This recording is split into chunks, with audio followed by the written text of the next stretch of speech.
Fala galera que se liga no Mestres da História. Para desespero da concorrência, Edenilson Moraes está na área e se derrubar é pênalti. A gente vai continuar o nosso processo pedagógico, analisando mais um assunto palpitante, mais um assunto extremamente relevante em seus estudos. Mas antes de começar a nossa aula propriamente dita, eu quero pedir que você se inscreva no nosso canal Mestres da História com o professor Edenilson Moraes, para ajudar o nosso canal a crescer no YouTube, para a gente conseguir disseminar conhecimento pela rede, para que mais pessoas tenham a oportunidade de estudar conosco e se preparar para o Enem e para os demais vestibulares por aí.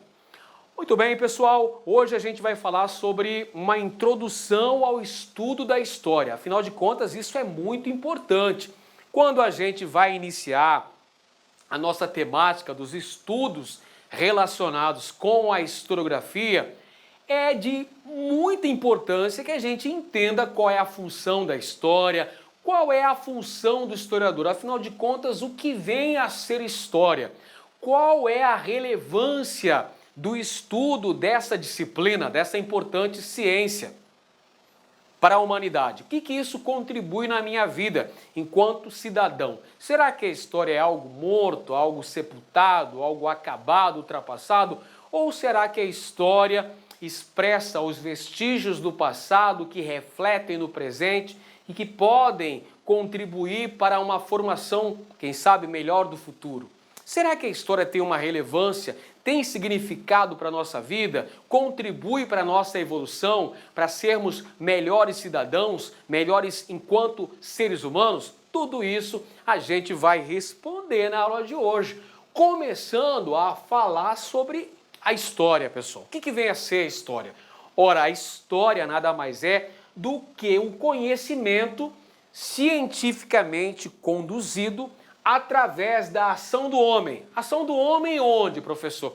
A principal função da história é estudar, é procurar entender a ação do homem através do tempo e do espaço. Vamos lá, já encontramos uma definição muito importante, pessoal. Olha só, é um estudo cientificamente conduzido que assinala a ação do homem através do tempo e através do espaço.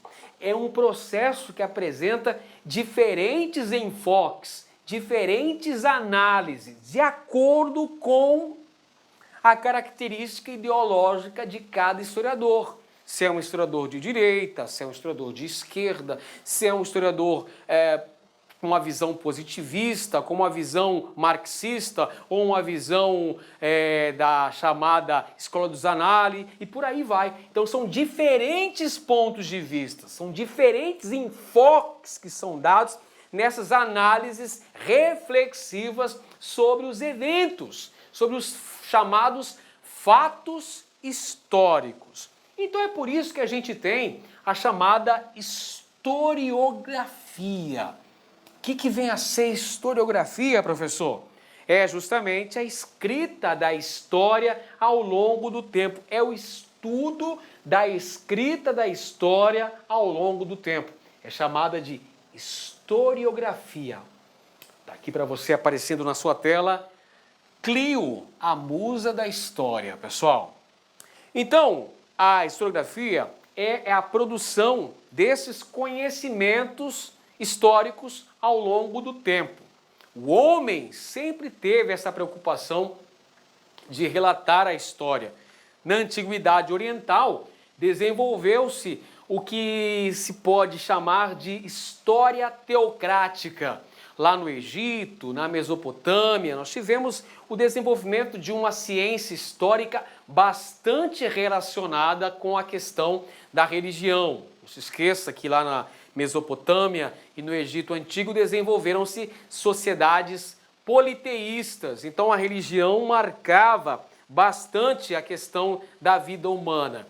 Os líderes das sociedades na Mesopotâmia, os reis, os imperadores, eram considerados representantes dos deuses na terra.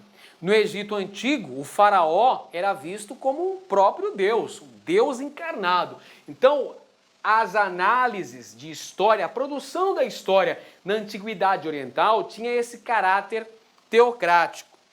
Já na Antiguidade Clássica vai surgir, por exemplo, Heródoto, que é considerado por muitos o pai da história. Heródoto, o grego, que é o primeiro que vai relatar a história sem procurar utilizar-se da influência direta dos deuses. Mais adiante a gente tem na Idade Média uma lógica da providência divina. Afinal de contas, na Idade Média, a principal instituição de poder era a Igreja Católica Apostólica Romana, que disseminava toda aquela sua ideia do teocentrismo. Então a gente tem uma lógica da providência divina também nos escritos históricos. Aí vem o Renascimento, que traz uma série de contestações. O antropocentrismo, o racionalismo, o empirismo, a questão do humanismo. São mudanças importantes em relação à Idade Média, que tinha um caráter teocêntrico muito maior. E depois, já no século XVIII, nós temos a Idade das Luzes, o famoso Iluminismo, que apresenta uma retomada do racionalismo, com os filósofos lá do Iluminismo francês, Voltaire, Montesquieu, Rousseau e tantos outros. Aí a gente chega nas correntes historiográficas do século XIX, pessoal. A primeira delas, deste carinha aqui. Quem que é esse cidadão aí?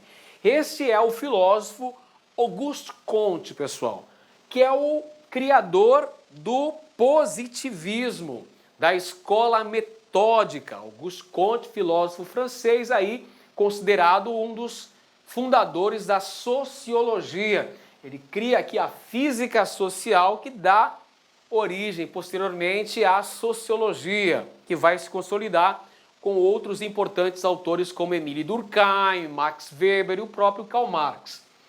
O que o positivismo apresenta nesse momento aqui, século XIX, segunda metade do século XIX, marcada pelo avanço científico, o chamado cientificismo, pela evolução da biologia, por exemplo, com os estudos desenvolvidos por Charles Darwin e seu darwinismo.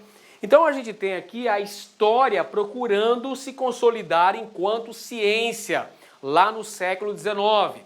Então qual seria o papel da história, de acordo com os princípios do positivismo? Ora, seria promover o resgate do passado legitimador, entendendo que o passado é o cerne do conhecimento histórico.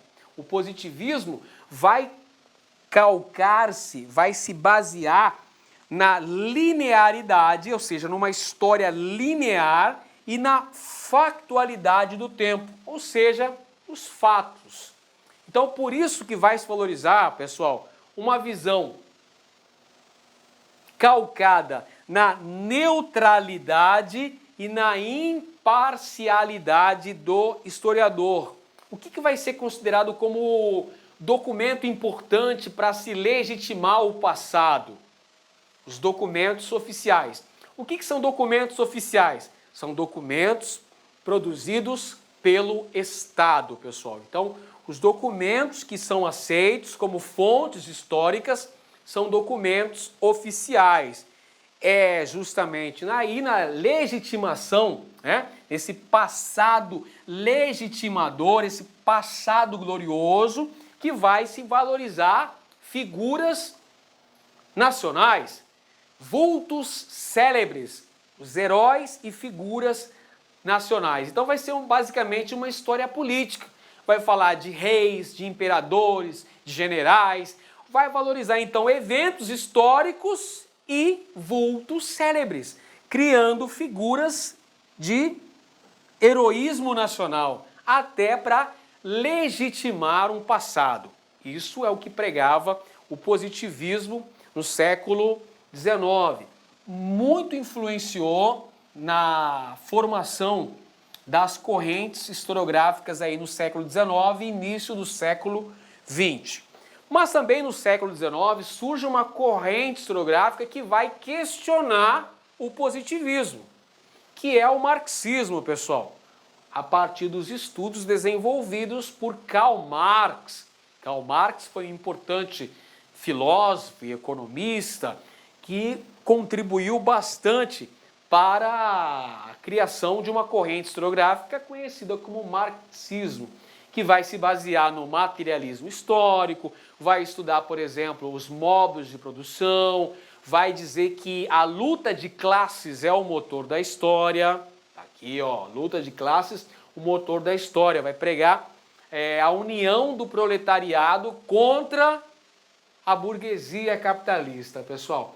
Então, o marxismo vai promover a compreensão da história através da análise das bases econômicas. É por isso que Karl Marx fez um estudo pormenorizado dos modos de produção.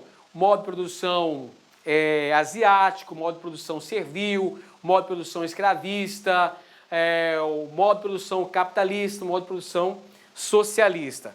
O marxismo pregava a chamada ditadura do proletariado, pessoal. Então é isso que pregava aqui o nosso bom velhinho. Não é Papai Noel, não. É Karl Marx e o marxismo, outra importante corrente historiográfica no século XIX, XX também. E aí no século XX surge a Escola dos Análises, que vai criticar o positivismo através de historiadores como Marc Bloch, Lucien Febvre, escreveram lá a Escola dos Análises, a Revista dos Análises, que vai ser importante para pregar a chamada história total, valorizando o diálogo de diferentes ciências, da história com a geografia, com a sociologia, com a antropologia, ou seja, uma maior interdisciplinaridade nos estudos históricos, ampliando inclusive a temática e a análise histórica. Se o positivismo pregava, por exemplo, a valorização da documentação oficial, a valorização de generais, de reis, de imperadores, aqui, ó, a Escola dos Análises vai pregar uma história vinda baixo, pessoal. Grupos, inclusive, valorizando a história de grupos marginalizados, grupos populares, camponeses, trabalhadores. Então é um conhecimento científico conduzido. Detalhe importante, pessoal, a Escola dos Análises vai valorizar a construção e reconstrução de hipóteses. Veja só, surge a chamada história-problema.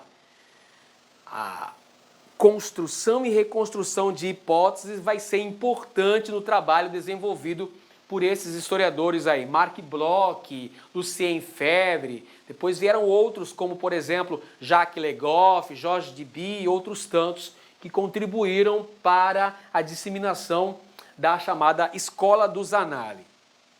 Bom, a gente pode apresentar então que a história apresenta uma definição complexa e bastante variável. Afinal de contas, a história tem como objeto de estudo fontes inesgotáveis, pessoal. Qual que é o objeto do estudo do historiador? É o fato histórico. O fato histórico é o objeto de estudo do historiador. E ele vai dialogar com esse fato histórico, construindo e reconstruindo hipóteses, como pregam os historiadores da Escola dos Análises. O tempo, olha só, o tempo é a matéria-prima principal do historiador. O historiador vai trabalhar com o tempo, pessoal, fazendo a chamada operação historiográfica. Então ele vai pegar os vestígios do passado e trabalhar com esse vestígio. O tempo é a matéria-prima, é o ofício do historiador. Então a gente tem a produção de conhecimento importante. Olha só, anota aí no seu caderno essa dica que é extremamente importante. A história é uma produção de conhecimento parcial, incompleto e provisório. Porém, extremamente instrutivo. Olha só que definição maravilhosa do conceito de história, pessoal. Produção de conhecimento parcial. Parcial por quê? Porque o historiador vai tomar parte nessa produção. Você viu que as reflexões de acordo com as características ideológicas de cada historiador vão influenciar na produção do estudo historiográfico, sem dúvida alguma. É um conhecimento incompleto, porque a história está em constante revisão, pessoal. E é provisório. Porém, é extremamente instrutivo. Então a história é uma ciência que, apesar de incompleta, apesar de parcial e provisória, é bastante instrutiva, contribui para o conhecimento humano. Bom, a gente tem também a periodização da história, ou seja, os períodos que compõem a história da humanidade. Só que essa periodização foi feita no século XIX, impregnada de conceitos positivistas, muito influenciada pelo positivismo. Por essa razão, essa divisão da história em períodos é bastante tradicional e eurocêntrica, ou seja, ela leva em consideração os eventos históricos ocorridos no continente europeu, dividindo então, nesses períodos, pré-história, do surgimento dos grupos humanos até o advento da escrita, antiguidade ou idade antiga, da invenção da escrita até o fim do Império Romano do Ocidente, idade média, do fim do Império Romano do Ocidente até a derrocada do Império Romano do Oriente, idade moderna, do fim do Império Romano do Oriente até a Revolução Francesa, e idade contemporânea, que vem da Revolução Francesa até os dias atuais. Perceba que essa é uma visão bastante tradicional, influenciada pelo positivismo, porque olha só, deixou esse longo período da história humana não sendo história, não sendo considerada história, sendo considerada pré-história. Então a gente já tem aqui, ó, idade antiga, idade média, idade moderna e idade contemporânea. Perceba que é uma divisão bastante eurocêntrica, coloca a Europa como centro do mundo. Os eventos ocorridos na Europa são considerados mais relevantes por essa visão, por essa periodização que só serve basicamente para a gente ter uma sequência cronológica dos fatos históricos, dos eventos que se desenvolveram, apenas para contribuir para uma melhor localização do espaço e do tempo. Beleza, pessoal? Então essa era a nossa dica para a aula de hoje, uma introdução aos estudos históricos. Espero que você tenha gostado. Um grande abraço para você, bons estudos e até mais. Clique like.